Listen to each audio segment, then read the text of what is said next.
text, as in the visual narratives, okay, the contemporary visual narratives, it mainly focus on the love relations between the humans and the post-human. That is what we see when we talk about the film text. So some examples of the movies as well as the characters that I have just put forward in the slide. So here we come across the movie that is Bajog's All is Full of Love. So here in this movie, this was actually in the year, it was 1997. Okay, so in that year we come across in this movie, what the main we feel is that we see there are two female robots who actually try to make love. Okay, so that is the first thing that we see in this film text. And the second one is Spike Jonze Heard. So everyone must be aware of this movie. So here what we see is that the voice of Samantha, as in Samantha is actually a robot like a computer operating system, where we see she is a person who actually comforts and also seduces the main character, that is Theodore Jombley. Okay, so when they are as in when Theodore just moves apart, she feels all alone. She feels that there is a sort of separation. She feels that loneliness that you can also sense in Samantha's character. And next one, what we see here is the Alex Garland's Ex Machina. Okay, so Alex Garland's Ex Machina, where we come across, it's the character Ava, who's actually a humanoid AI. Okay, so it was actually being created by Nathan, the programmer.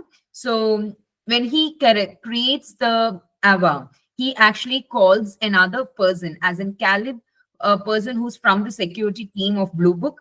He just comes and he just wants to do some tests so that is Ava in recognized, is Ava able to have that consciousness, as Ava able to differentiate all those things. He just wants to do a Turing test. Okay, so Caleb, when he comes for that, he actually falls in love with the humanoid AI, that is Ava. Okay, so after this, what we see here in this movie is that in the end, when Caleb also falls in love with her, and Ava knows that Caleb is falling in love with her, she uses that, and she wants to move away from the world that she has been living. Okay, so that she just wants to break her norm, and just she wants to move to the outside world.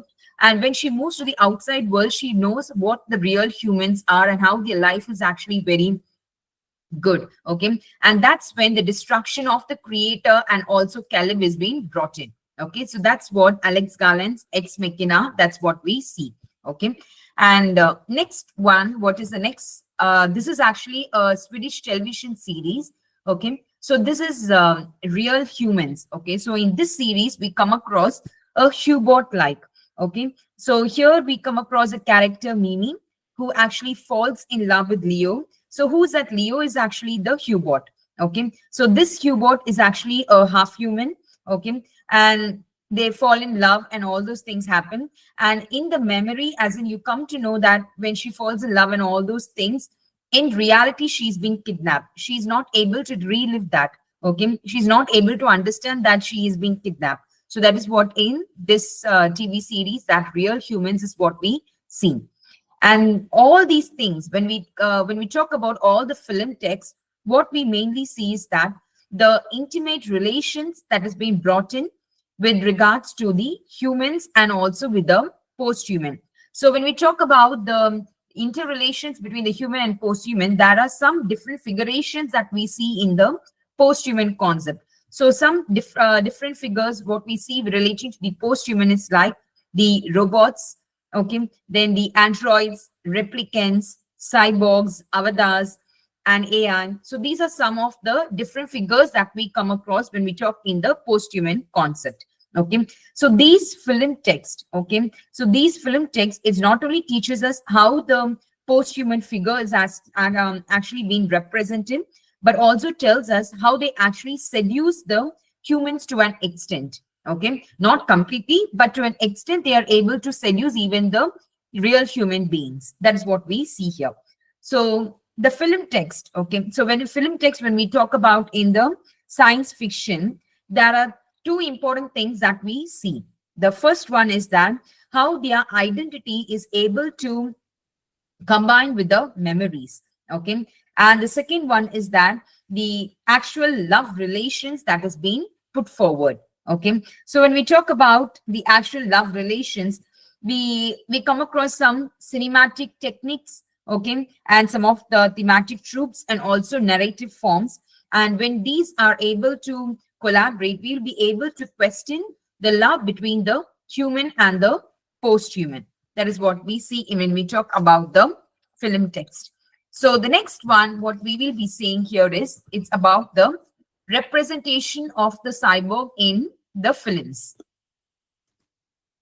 So when we talk about the representation of the cyborgs in the cinema, that is the cinematic cyborg, what we see here is that, so basically the post-human, okay, so the notion of post-human in the film text is actually a speculative image. It's not actually a philosophical thing, a philosophical concept we are talking about, but it is a speculative image that we are bringing in.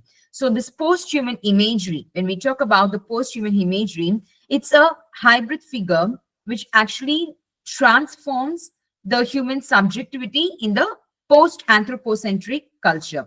So this cinematic figure, the post-human, how they have been represented is that it's in the form of a hybrid, that is the human being, okay, the human being and something, the relation that is as in the relation that is being there with the non-human beings. So when we talk about the non-human beings here represents the missions or the digital technologies, and that has been with regards to the plants, the animals, monsters, or the aliens. So these are some of the non-human narratives that we come across. Okay, so this cyborg, okay, when we talk about cyborg in the post-human thing, it was actually prevalent in the year 1980s and 1990s through the cinemas. Okay, so when we talk about the cyborgs in sci-fi, we see there is love, there is horror, there are some actions. So these are some of the different genres that we see when we talk about the film text with regards to the cyborgs. So cyborg, as we know, it's a cybernetic organism. Okay, so cybernetic organism we come across in the updated version. What we see as in cyborg is actually an updated version, but before they used to tell it as a mechanical robot. Okay, so this mechanical robot was later being updated. It has an updated version that has been known as the cyborg. So this cyborg, it's actually a collaboration of the human and the machine. So you all know that who actually first introduced the concept of cyborg. That's none other than Donna Haraway. Okay, so cyborg is being hailed as one of the post-human figures in the hybridity that is between the human flesh and the metal form. Okay, so when we talk about the metal thing, as in with regards to the digital material, that's when the mind and the matter is being brought into force. As in, you come across the boundaries between the shift boundaries that we see between the masculinity and also the femininity. That's what is being happening. Okay, and when we look from a philosophical framework, okay, when we talk about the philosophical framework of a cyborg, that can be represented as in how the figure of in between is being brought in. So post-human figure, you come across the concept of in between. So this concept of in between was actually put forward by an acclaimed writer of post-human, that is actually Rosi Braidotti. Okay, so Rosi Braidotti, you know, she brought in the in between concept, as in she tells as in how the interrelation is being done through multiple dimensions and also through assemblages in the cyborgs. Okay, so this cinematic sci-fi, okay, so cinematic science fiction, what we see here is how the cyborg figure is being projected. Okay, so how actually basically the cyborg figure is being projected is like, is not only being represented as a love form, but apart from that, yeah, No. tell me. Yeah, what happened? Shall I continue? Yeah, please go ahead. Yes, ma'am. Okay, so this cinematic science fiction, okay, so when we talk about the cinematic science fiction, here we see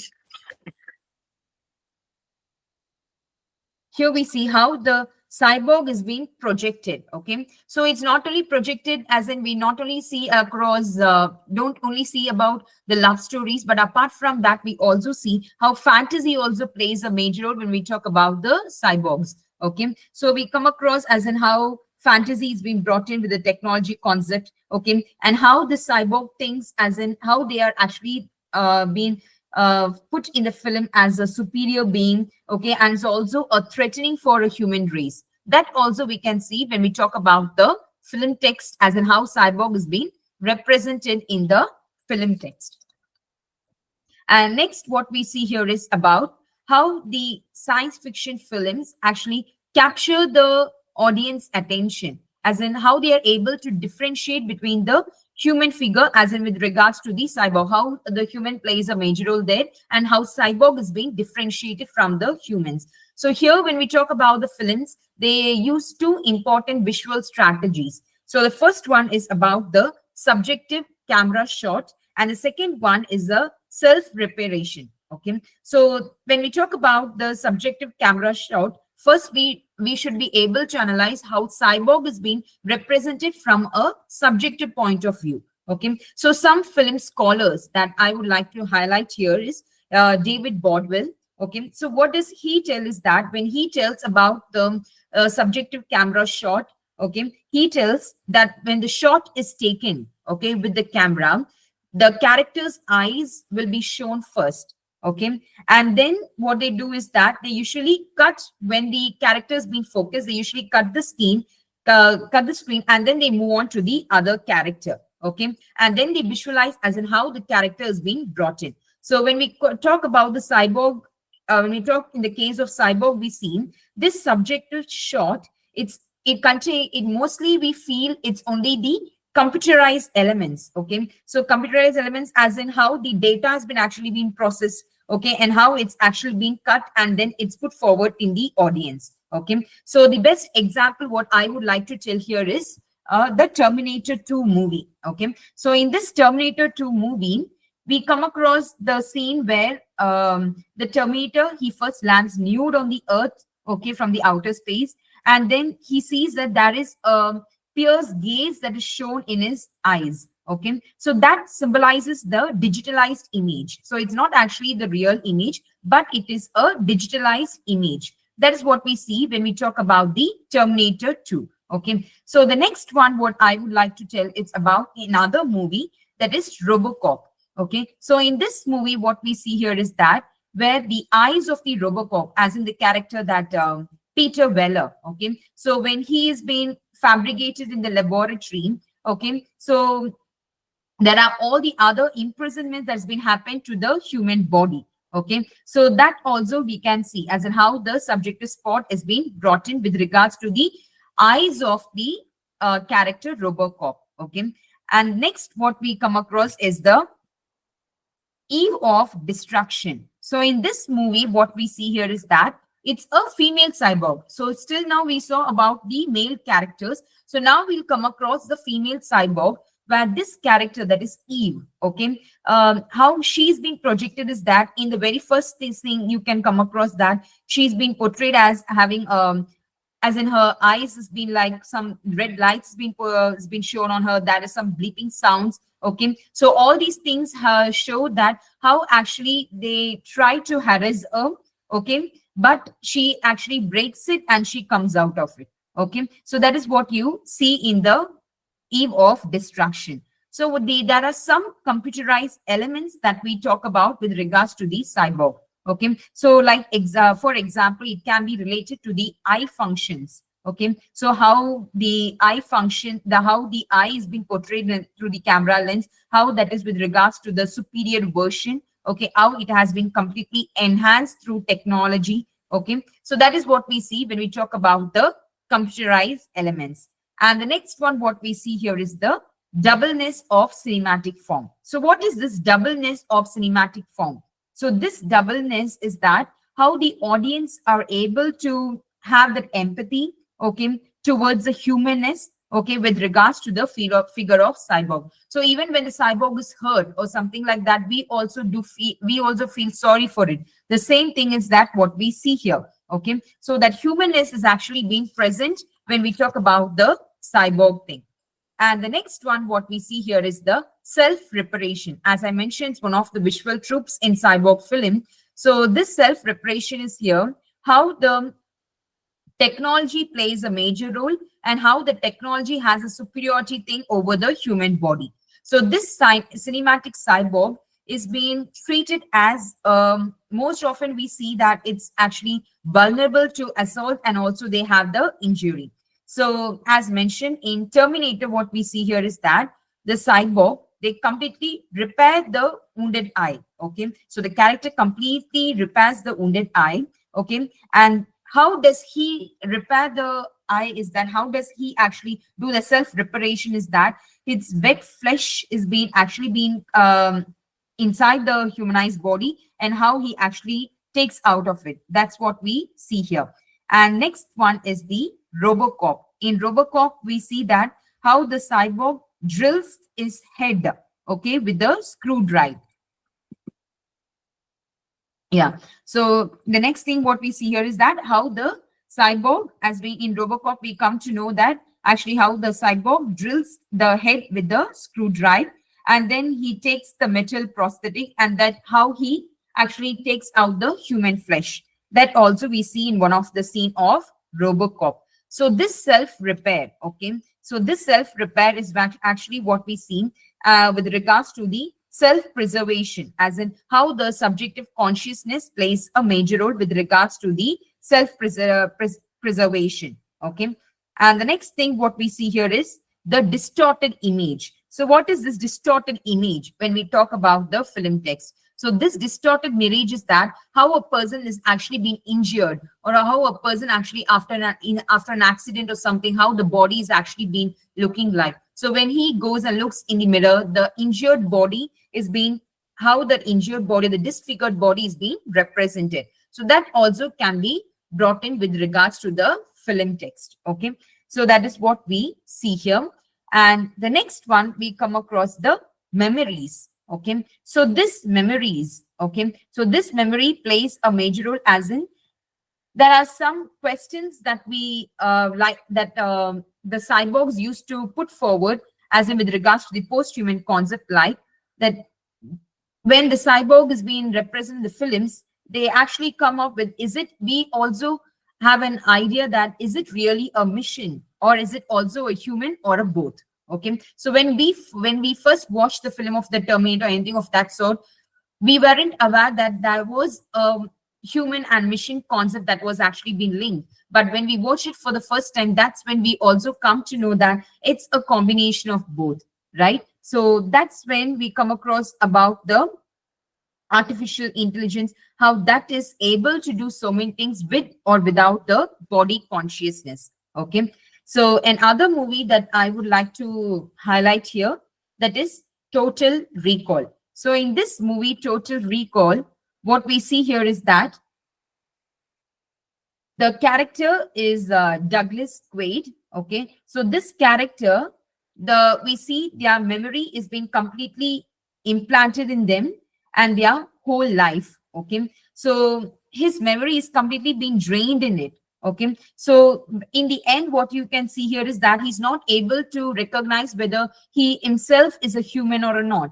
So that's when he raises the question, as in, but if I am not me, then who the bloody hell am I? Okay. So he put forward some question with regards to the memories, because he's not able to remember anything that has happened in his life. And he also questions himself. So that's when he put forward the question is, who am I? So that question is being brought in with regards to the movie. And next you come across the Blade Runner. So this Blade Runner was actually in the year 1982, where we come across the post-human, that is Rachel character. Okay. So this Rachel character, you come across a human being who has her own personal memories and feelings. Okay. And all on a sudden she starts to cry. Okay.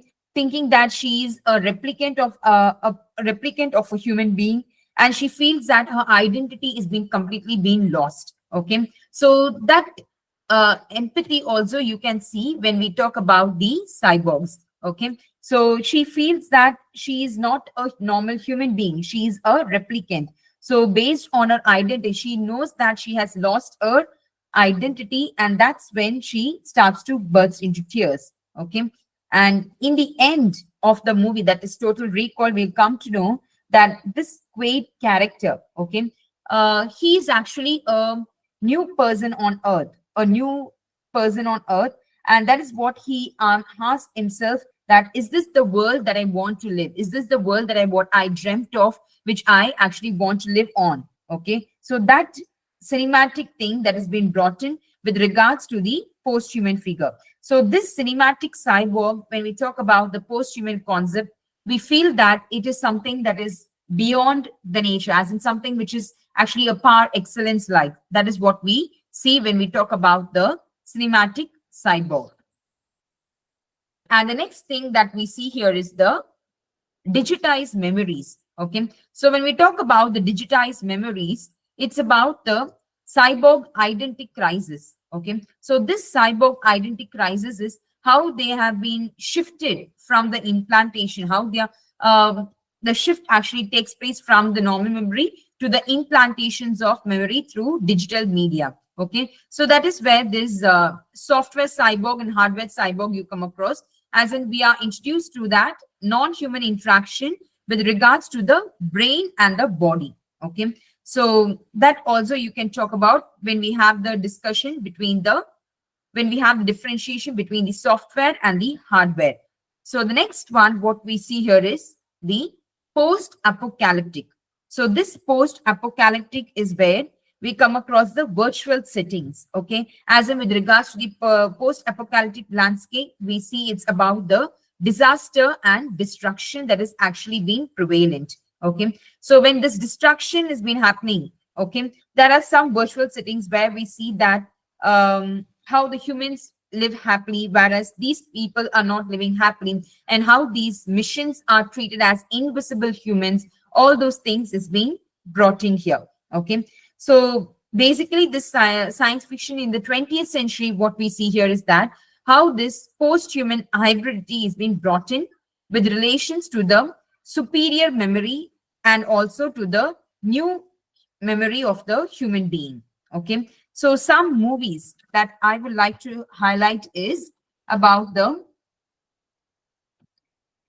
superior memory and also the computer memory of humans, is that some film texts like the Minority Report, then Final Cut, then Butterfly Effect, and Ghost in the Shell. Okay. So the I have mentioned only two here, but there are some other movies like the Butterfly Effect, Ghost in the Shell, and Inception.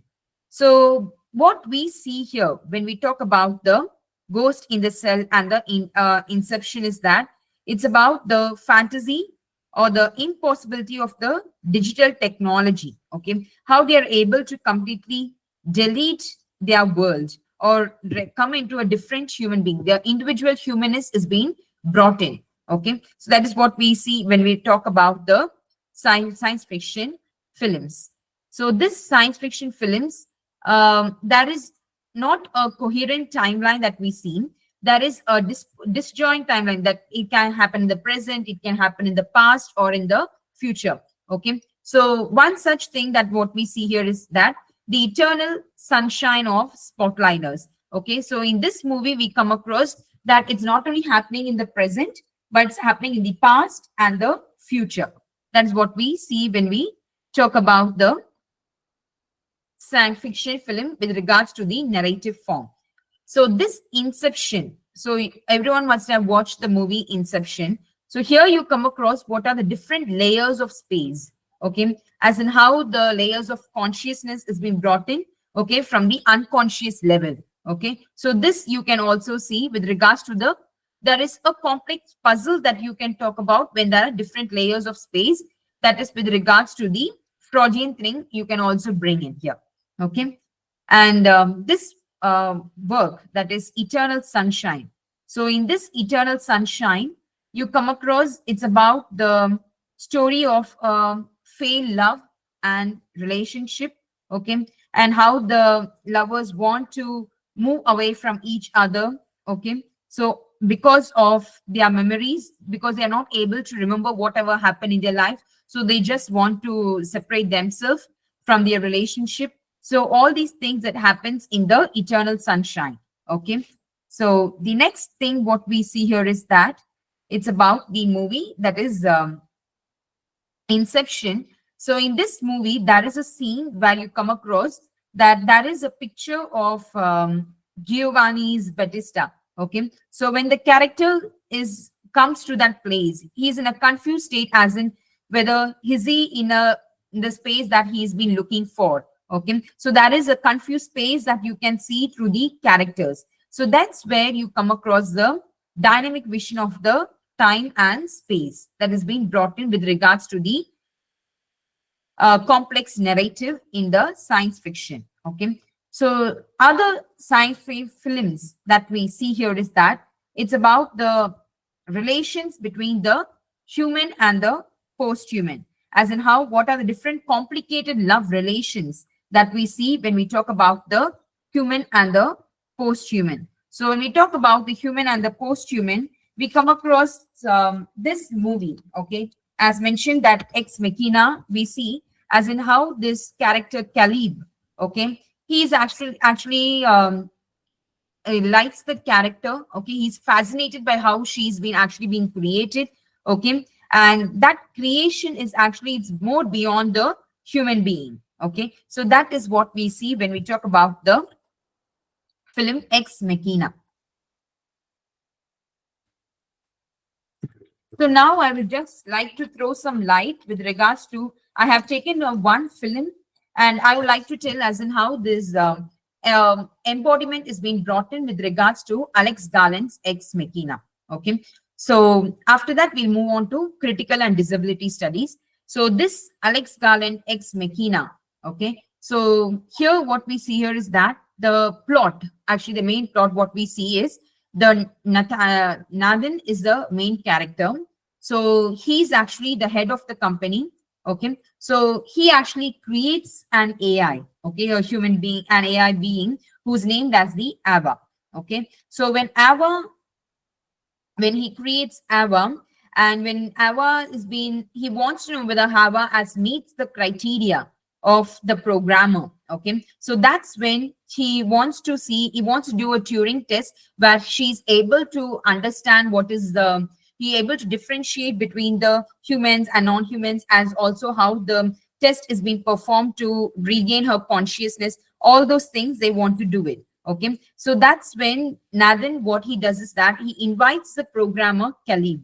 Okay, so when Caleb has been brought into force, that's when there are a number of tests is being done with regards to Ava.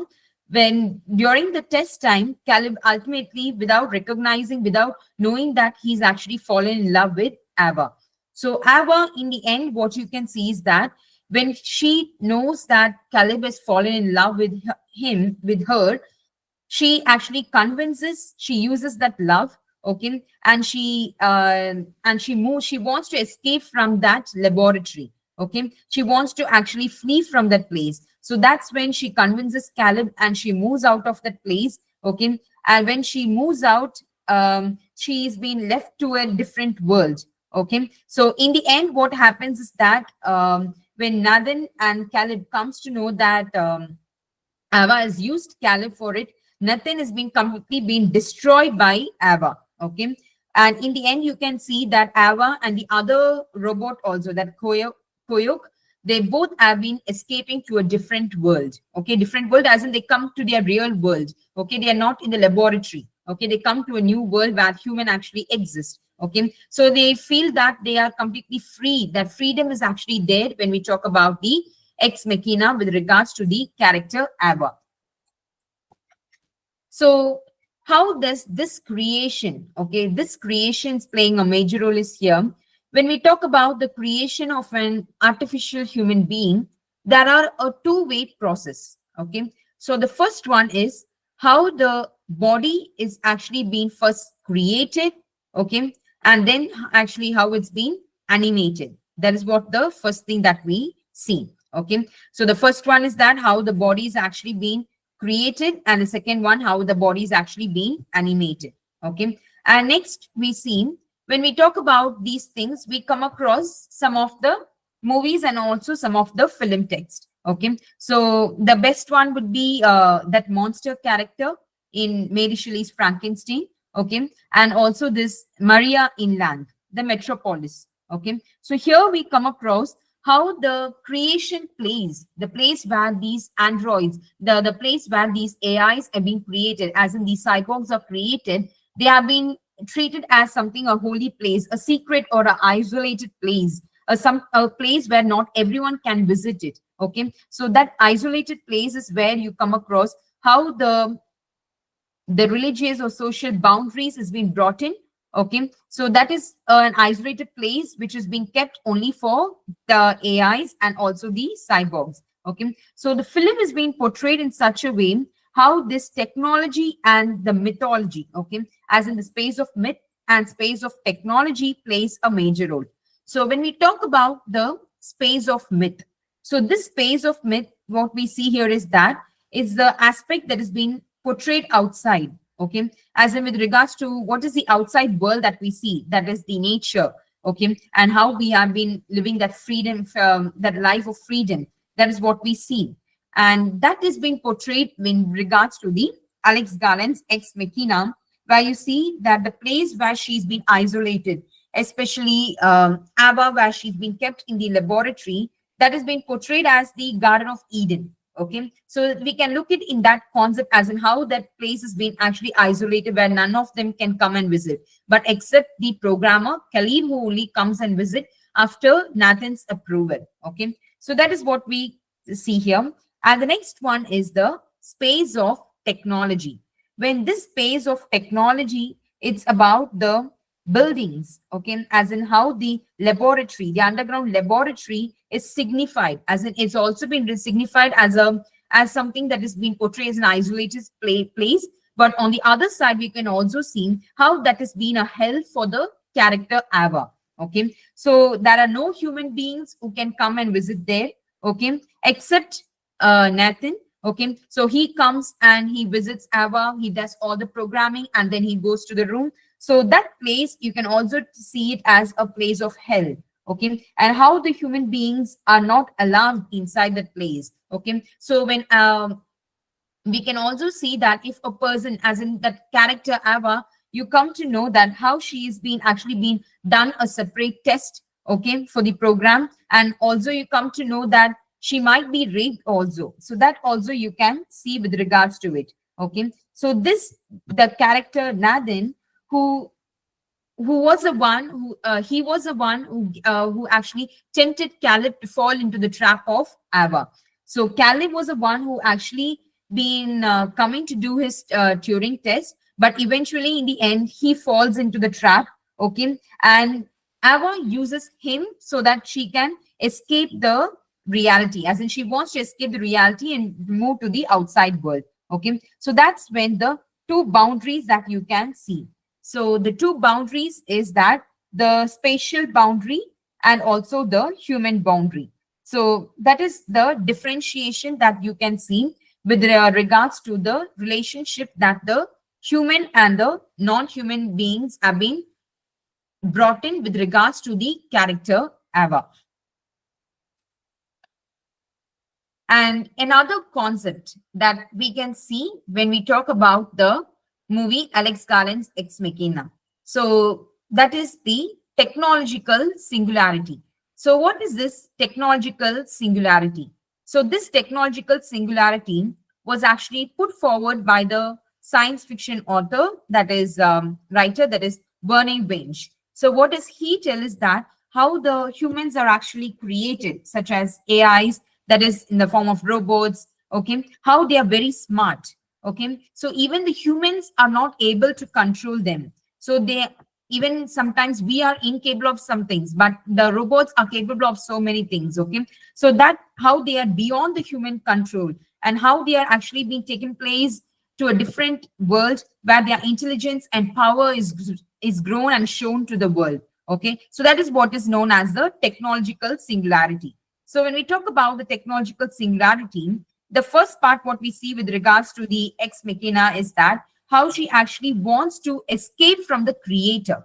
Okay, so we all know that the character Ava, in the very first, she's not aware that she's been in a separate world or something like that. She's been in the laboratory, but later she comes to know that she's been left all alone. Okay, so when she comes to know that she has reason to escape and she has been using Callan, she knows that she's for sure she's going to escape from that place. Okay, so that's when we see that she uses Caleb as an escapism so that she can move outside the world. Okay, so that ex machina you can see as in the escape from the creator, the concept of escape from the creator. Okay, and then we see as in how the world outside is being represented. Okay, so this Turing test, okay, with Turing test which Ava has been undergoing, that test is mainly done to test her conscious level. Okay, so in the end what we see here is that in the movie, that is in Alex Garland's movie, in the end what we see how Ava completely frees herself. Okay, she actually been completely destroys her image, as in from a robot she just actually destroys a complete image, and she completely moves to the world as a normal human being, like, okay, a complete human woman, like she comes to the world. Okay, so that character Ava is where we come across as in how she actually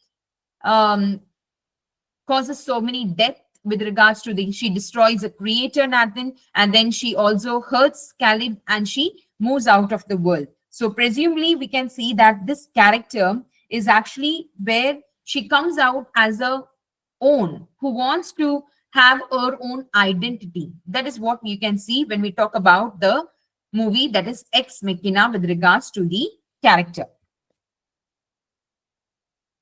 So the next one, what we will be seeing, so that is what we saw about the film text and the posthumanism. Okay, so the next one we will be dealing with the disability studies. Okay, so what is this disability studies? Just one second.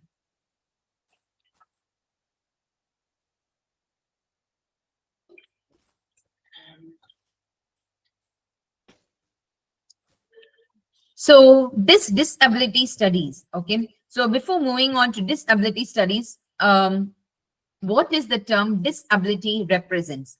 So disability is basically it's post-human condition, okay, where you come across how it's a post-human condition where we see that it's not a complete a human thing. Okay, as in how the humans are able to live or how the humans are able to survive with the other humans through the concept of technologies, with the concept of support.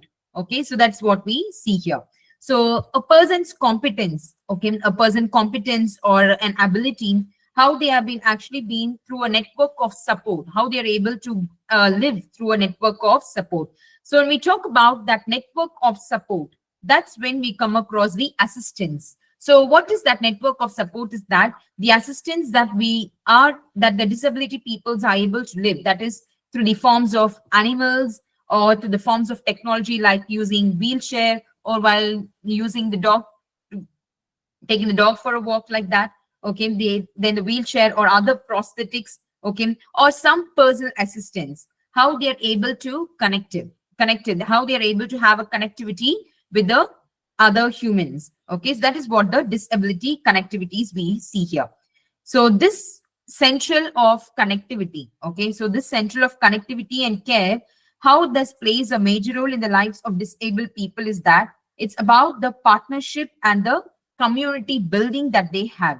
Okay, so how they are able to work with the other people, how they are actually being dependent on the others. Okay, so that is what we see here. So this human condition, okay, so this disability condition, what we see here is that it's an amalgamation of the digital and also the animal and also the cultural things. So when we talk about this human condition, we should talk about even the COVID-19 pandemic. So during that COVID-19 pandemic, we come to know that how the human condition is being dependent on the coexistence of the animals, missions, environment, and also the other humans, right? So this post-human subject, okay, so when we talk about this post-human subject, it's about how the disabled people's lives are, okay? So this disabled people's lives are actually being very, they live a mundane life, an ordinary life, okay? But they have a daily engagement with the different forms of technologies. So when we talk about the different forms of technology, we see as in how their life is being completely through the wheelchair, okay? So even when they are in wheelchair, they can use their iPhones or anything of that sort, okay? So that thing you can differentiate between the two things, that is being digital social capital and the assemblage, okay? So what is this digital social capital?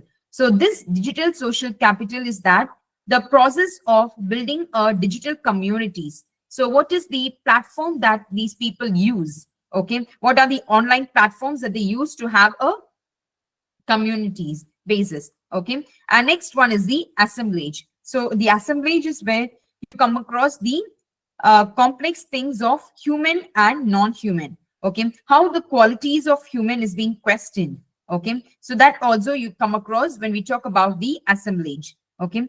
And the next one is the human capital. So this human capital is there where the humans and non-humans are being completely being collaborated, okay? And how they have been actually being evolved into a different person like.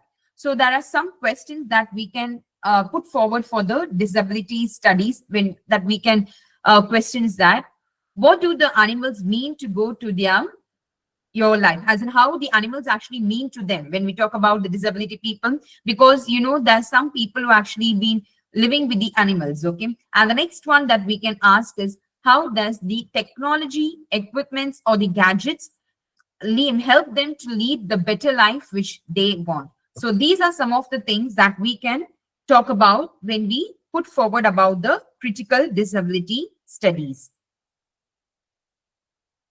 And what are the other different things that we are able to do with regards to the humans and also the disability? What is the differences that we see here is that when we talk about the technology, okay, so how their life is being improved through technology, as in like as mentioned, we come across the wheelchairs, the prosthetics, the cars, the public transport, how that has been playing a major role, okay? And when it comes to the digital platforms, there we come across how they are able to have a good community basis. Even the disability people, they have a community where they can interact with the other people of their same or community, okay? And how animals are also being represented. So when we talk about the animals, here you see, as in with the help of the animals or the pets, how they are able to lead their life, okay? So that is what we see, how the disability people are not only with the visual impairments, but apart from that, even they also need the assistance and how they are being completely living their life like the normal people. So now there are some important things as an important points that we can see when we talk about the disability studies. The first one is digital. So this digital, what we see here is that this digital platform has been playing a major role because of the opportunities that they have been getting during the COVID-19. Okay. So if there is, we cannot see that without, as in there's so much importance that we see how this digital has played a major role even in our life, okay? So even in the disability people's life also we see how that digital participation without any challenges they are able to collaborate with it, okay? How that's played a major role in their life. And the next one is that the emotional labor, okay? So the emotional labor, that is how the disabled young people are able to extend upon others. For example, when dealing with the unresponsive environments. So unresponsive environments as in some that poor NH services or some university things where even the disabled people are not allowed. Okay. So these things are actually being burdened for them, how they are not having a proper support. Okay. And the next one we see here is that the animals, how the animals are being represented as a possibility for the personal and the emotional support. How animals are being treated as a main thing, they are being regarded as a companion. Okay, and the next one is the finance. So finance, when we talk about the finance, we come across how that is being a real problem for the disabled people. Okay, so they are not given that much care or support if they don't have that finances. Okay, and the next one is the how humans are able to be central to the disabled young people with regards to the emotional support. For example, it's like they always have that they have been left behind. If they are normal, like they can just go and do everything on their own. But if they have some disabilities, they feel that they are being left around. There's no one to take care of them. Okay, so all those things that we see. And the next one is the technology. So this technology, like how it plays a major role in the disabled people's life, is that it's about the wheelchairs, and then how the door frames, how the widened door frames are kept. Okay, how they are able to access, okay, with the other equipment using the dishwasher, all those things, how technology plays a major role. Okay, and then the mental health. So this mental health, okay, how this mental health and emotions and identity are often taking a major role. Okay, how they are because these people as in they suffer through a lot, as in they always have the feeling that they're not the normal people, like they're not able to do the work on their own, they want someone to assist them, so their mental health is taken a toll. Okay, and the next one is the impairment. So when we talk about the impairment, it's the group of people, as in how they are actually being how their life is being completely been living it like this. Okay, and how they have the personal issues.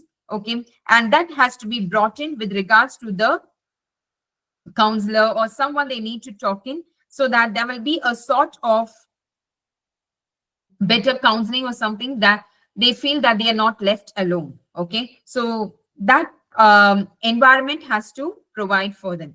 Okay, so in the end, what we see here is that, as in how this disability people are able to live their lives, okay, through the technology concept.